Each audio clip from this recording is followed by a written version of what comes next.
aujourd'hui vous êtes là en tant que ministre du Travail et de l'Emploi. Et je vous souhaite la bienvenue dans le département. J'espère que vous avez passé une agréable journée. Le RSA et l'emploi, c'est un vaste sujet dans lequel le département est quand même, je crois, assez fortement investi. C'est un sujet sur lequel il va falloir quand même prendre des dispositions importantes parce qu'il faut quand même qu'on arrive j'ai envie de dire, à mettre un coup de pied à la fourmilière parce que des demandes d'emploi, il y a, mais on a du mal quand même à recruter, de plus en plus de mal à recruter. Et ça, il y a quelque chose qui se passe, il va falloir qu'on en parle. C'est un plaisir que j'ai à être dans le département aujourd'hui. Vous l'avez dit, nous nous sommes vus il y a quelques mois. Je m'occupais alors de comptes publics, et c'était assez articulé autour de la question des régies, de l'aide aux régies après la période de Covid et les difficultés de fonctionnement. Aujourd'hui, c'est la question de l'emploi et avec quelques sujets, mais aussi quelques exemples d'actions qui sont mises en place, notamment par le conseil départemental, qui sont autant d'exemples qui vont permettre d'enrichir aussi nos travaux. Donc on vous présente des chiffres à fin mai. 5849 bénéficiaires du RSA, donc personnes à accompagner, pour un peu plus de 5500 foyers allocataires du RSA. Ce qui est intéressant peut-être de mentionner sur cette slide, c'est que 23% de nos personnes bénéficiaires du RSA perçoivent également de la prime d'activité, ce qui veut dire que nous avons presque un quart des publics qui perçoivent des revenus. Aujourd'hui, à fin juillet, nous sommes à 5887 personnes. Donc, malheureusement, je regarde le président parce qu'il est souvent soucieux des chiffres du RSA. Malheureusement, aujourd'hui, contrairement aux données Pôle emploi sur le département, nous ne constatons pas une baisse du nombre de personnes bénéficiaires du RSA. Alors, on peut supposer peut-être un impact de la réforme de l'assurance chômage, qui est entrée en vigueur fin d'année 2021 et qui nous impacte, nous, peut-être aujourd'hui depuis avril-mai, là, compte tenu en fait des emplois sur le département, avec un fort impact du travail saisonnier, et donc des personnes qui travaillent moins de 6 mois et qui n'ouvrent pas de droit au chômage, et donc qui ouvrent un droit plutôt au RSA. C'est une des hypothèses. Après, on n'a pas aujourd'hui encore une lecture très fine de toutes ces personnes qui rentrent encore dans le dispositif. 3 indicateurs qui nous semblaient intéressants de vous présenter. Quand les personnes rentrent dans le dispositif du RSA, sur ce département, ce sont 70% des personnes qui sont orientées vers un parcours professionnel. Tout à l'heure, rapidement, je vous présenterai ces différents parcours que nous avons et qui constituent donc la politique insertion, une politique, vous le verrez, fortement volontariste sur l'emploi. Donc ça, c'est plutôt un chiffre intéressant. On amorce vraiment une dynamique sur la reprise d'activité. Ensuite, donc, on se rend compte que, au fur et à mesure de l'accompagnement, une majorité des personnes sont réorientées sur le social. 66% des personnes sont en réorientation sociale en fait, et 34% sur inversement du social vers le pro. On préférerait que la bascule se fasse dans l'autre sens. Mais au regard des situations et des complexités de ces situations. Je vais venir du coup sur le 3e indicateur, l'ancienneté. Aujourd'hui, 59% des personnes bénéficiaires du RSA sont dans le dispositif depuis plus de 2 ans et 29% depuis plus de 5 ans.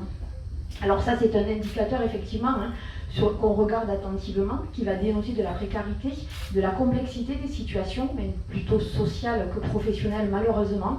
Et donc là, sur la fin de l'année 2021, nous avons passé le cap des 25%, pour être, donc vous le disiez, à 29%. Le budget allocation du RSA, 35 millions d'euros en 2021, 17 millions sur ce premier semestre, donc on voit bien qu'on n'est pas fortement en baisse, bien au contraire, plus 13% en 5 ans, le budget de l'allocation. Donc c'est vrai que le président le dit souvent, et je vais reprendre peut-être vos propos, le président préfère verser le montant de l'allocation du RSA à une entreprise pour qu'elle embauche une personne, plutôt que le verser à une personne pour qu'elle reste chez elle. Et c'est vrai que une personne qui accède à l'emploi, c'est un peu moins d'allocation. Voilà. Donc c'est vrai qu'on est vigilant à cette évolution du budget. Je le disais tout à l'heure, une forte orientation de la politique vers l'emploi, 3,3 millions de budget alloué dans le cadre du programme départemental d'insertion. Et sur ces 3,3 millions, 83% sur l'insertion professionnelle. Le dispositif se décline en 13 parcours.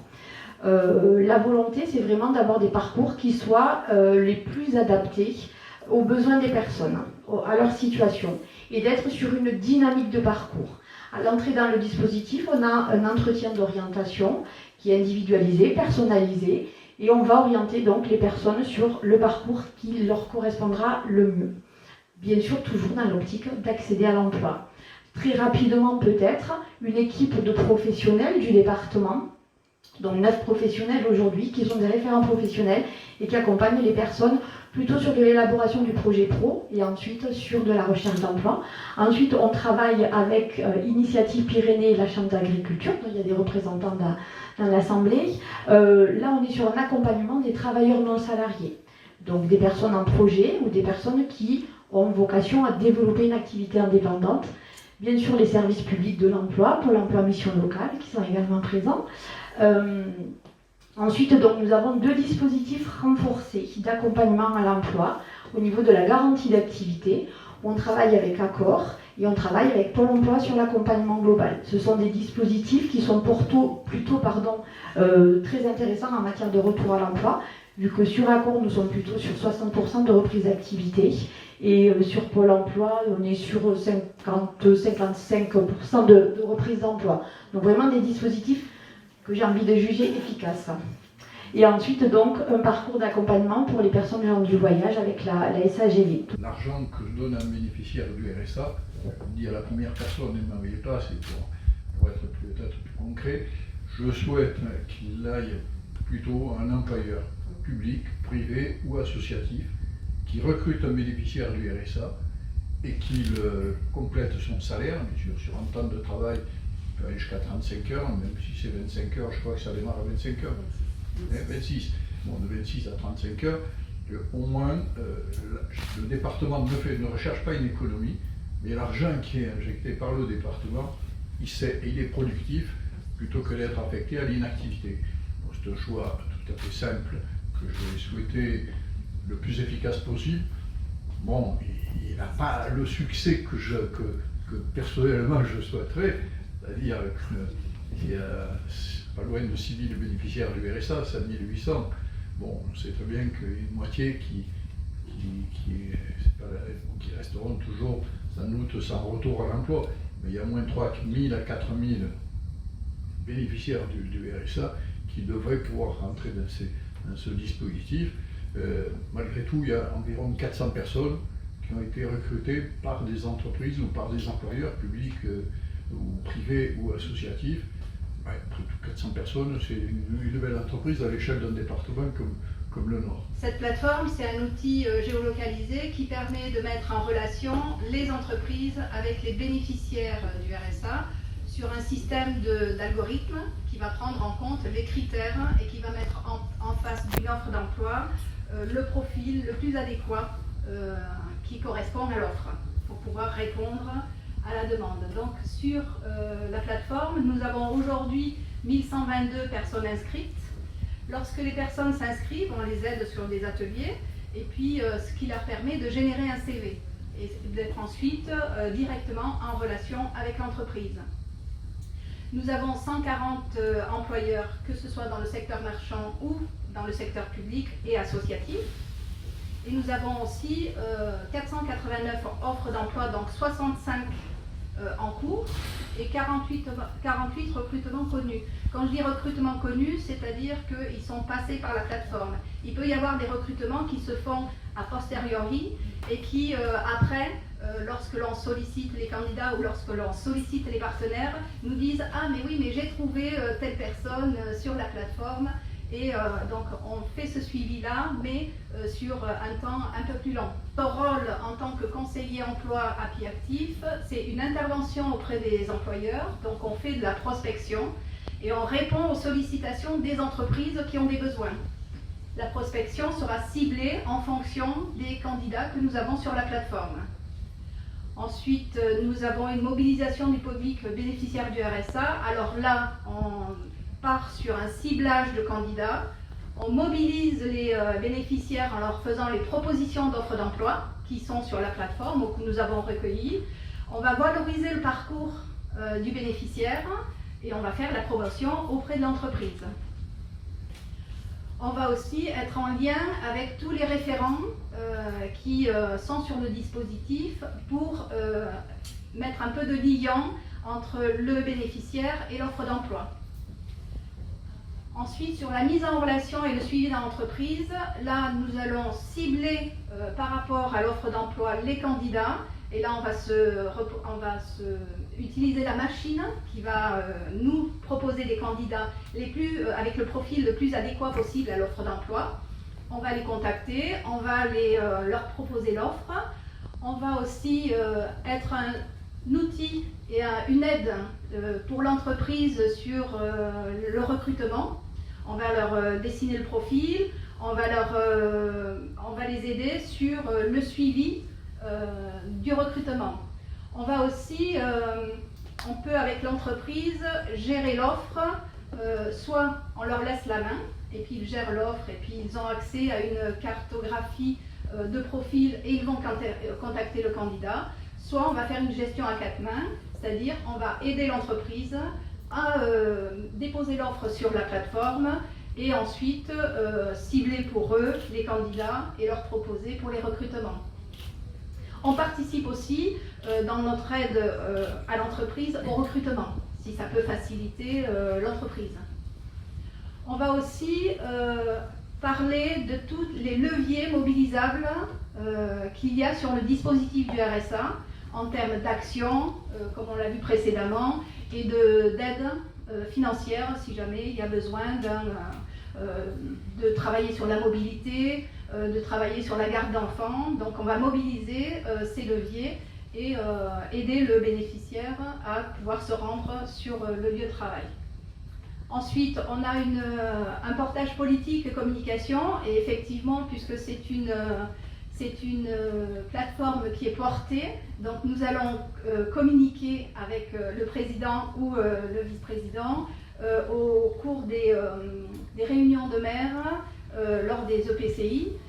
On va présenter la plateforme et présenter nos services. Le problème de retour à l'emploi au travers des bénéficiaires du RSA, il doit être géré dans la proximité ou par la proximité et en circuit court pour aller le plus rapidement possible du producteur au consommateur. Je m'exprime ainsi. Quelle est la durée entre le moment où un allocataire se voit notifier le droit au RSA et donc l'allocation et le moment où vous le recevez pour établir le diagnostic et le remonter sur un parcours? Parce que soit on sait que ça se joue dans les premières semaines, les premiers mois, les chiffres que vous avez rappelés sur la durée d'affiliation au bénéfice, mais le mot pour le RSA n'est jamais été choisi, mais en tout cas d'inscription au titre du RSA peut être longue. Vous avez donné des chiffres départementaux. Au niveau national, ce sont 50% des bénéficiaires qui sont bénéficiaires depuis plus de 4 ans et presque 30% qui sont bénéficiaires depuis plus de 7 ans, ce qui est immensément long et se traduit par des ruptures dans les parcours de vie qui deviennent des fossés béants. Et on sait que c'est vraiment la prise en charge la plus précoce qui est souvent une clé. Donc, vous estimez à combien de temps le moment entre la notification du droit et le premier rendez-vous de diagnostic? Pour vous répondre, donc sur les chiffres 2021, alors on a contractualisé avec l'État dans le cadre de la stratégie pauvreté et qui nous donne comme pour objectif en 2021 70% de personnes orientées en moins d'un mois entre la notification donc, et le premier entretien ou l'orientation directe parce que au regard des flux en fait, de l'impact de la crise sanitaire, de notre activité aussi très saisonnière, on a beaucoup de personnes qui rentrent et qui sortent dans le dispositif. Donc on a dû mettre en place une deuxième formule, j'ai envie de dire, d'orientation. Une orientation directe qui nous satisfait moyennement vu qu'on est sur des critères administratifs et on ne rencontre pas la personne, mais dans une moindre mesure aujourd'hui. Et donc pour répondre à votre question, l'an passé, 2021, nous avons atteint donc 70%, l'objectif qui nous était assigné d'orientation en moins d'un mois. Donc on est plutôt satisfait parce qu'effectivement, on ne va pas se le cacher, avant la stratégie pauvreté, nous étions plutôt sur du 6 mois et demi, donc nous avons fortement progressé. Et je vous rejoins complètement. L'objectif, c'est vraiment de prendre en charge le plus rapidement possible les personnes dans un accompagnement et de les rendre actrices de leur parcours pour éviter des ruptures sur le long terme. Donc aujourd'hui, nous avons un objectif pour 2022 de 100%. Nous espérons l'atteindre, on verra bien.